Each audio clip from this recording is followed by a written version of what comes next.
This is Talk with Audrey. It's that time of the year again to perform some routine home safety checks and maintenance. Joining me with his checklist for safety this fall in and around your home, lifestyle expert Martin Amato. Welcome, Martin. Thank you so much, Audrey, for having me. It's always wonderful to have you on because you have such great tips. So where do we start this fall season? So October is Fire Prevention Month, so it's really a great time of the year to make sure that you go over the overall home safety checklist, if you will. And that begins with your smoke and carbon monoxide alarms. You want to make sure that they're functioning properly because alarms do save lives when it comes to a fire incident. Go ahead and check those alarms, go ahead and replace those batteries, or maybe consider updating those dated alarms with something newer. So from First Alert, we have the 10-year smoke and carbon monoxide alarm. And what I love about it is that it's really a combo unit. It's two functions in one when it comes to home safety because it has a smoke alarm and the carbon monoxide alarm as well. Now, I will tell you that it also comes with a 10-year sealed battery, which really eliminates the need to replace that battery for the life of the alarm itself. And the National Fire Protection Association does recommend that you install alarms in every level of your home, including the basement. When it comes to fire safety, because, accidents do sometimes happen, what can families do to put a fire safety plan in place?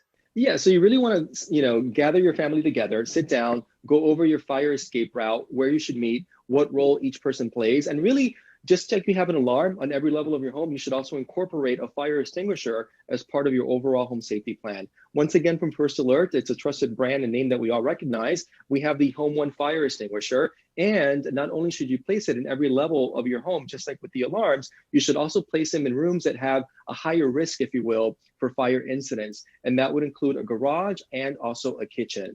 Now, if you ever have to use a fire extinguisher, there is an acronym that you can remember called PASS so that you can follow the steps. So PASS stands for P, pull the pin, A stands for aim the nozzle at the base of the fire, then the S stands for squeeze that trigger, and then the final S stands for sweep from side to side. So if you just remember that acronym in that moment, you can properly use a fire extinguisher to potentially, save your family and your home. Now, both the fire extinguisher and the alarms can be purchased at Lowe's. And by the way, now in honor of National First Responders Day, Lowe's is offering for the first time ever a 10% off coupon to all those first responders out there in a way to say thank you for your service and for your dedication to protect communities nationwide. And by visiting Lowe's.com/first responders now through October 24th, you can go ahead and register for that 10% off coupon. Well, some of the other things that people don't often think about is maintaining their heating systems and heating devices. What tips do you have for us there? I think when it comes to safety tools like this, it's almost like obvious because it's in our face. However, things that we use on a day-to-day basis, we don't realize that it can potentially pose a fire risk. You were talking about, yes, filters. When it comes to your air conditioner, also your heaters, you want to make sure that you clean them out, that you swap them out at least every month. Now, even something as simple as using a cell phone, Audrey, oftentimes maybe you might charge your phone and leave it on the bed or on a pillow. You don't want to do that. So this is the way that you're not supposed to do it because it can potentially overheat and that bed and or that pillow can catch on fire. We don't want that to happen. Going back to the maintenance issues, if you have a dryer, most of us do, of course, you want to go ahead and clean out your lint tray trap. Only because, again, all that accumulation of lint can potentially catch on flame, including your clothes.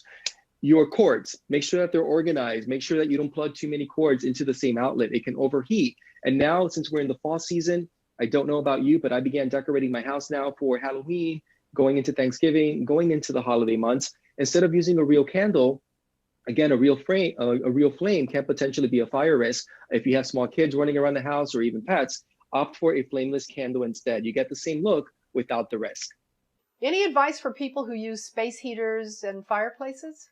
Well, you want to make sure that you follow the instructions, obviously, with your space heaters because some are portable. So you want to make sure that you have the adequate clearance all the way around. Of course, if you have a beautiful fireplace built into the home itself, which looks beautiful now during the fall, winter months, you want to make sure that you have a fire screen to protect any embers, anything that can possibly spill over. Most have a solid surface as a hearth, which is great. You never want to have any fabric, anything that is flammable that can catch on fire next to a real fireplace, of course. So that's really things to keep in mind as well when it comes to using either a heater or a fireplace now during the colder months ahead. So everyone, there are a lot of simple things that you can do to be in your home safely this fall. Martin's given us some great tips. Where can we go for more information, Martin? Thank you, Audrey. For more home safety tips, you can go to visit the website, firstalert.com. I apologize, firstalert.com. Again, it's always so wonderful to see you. Thank you, Audrey. You too.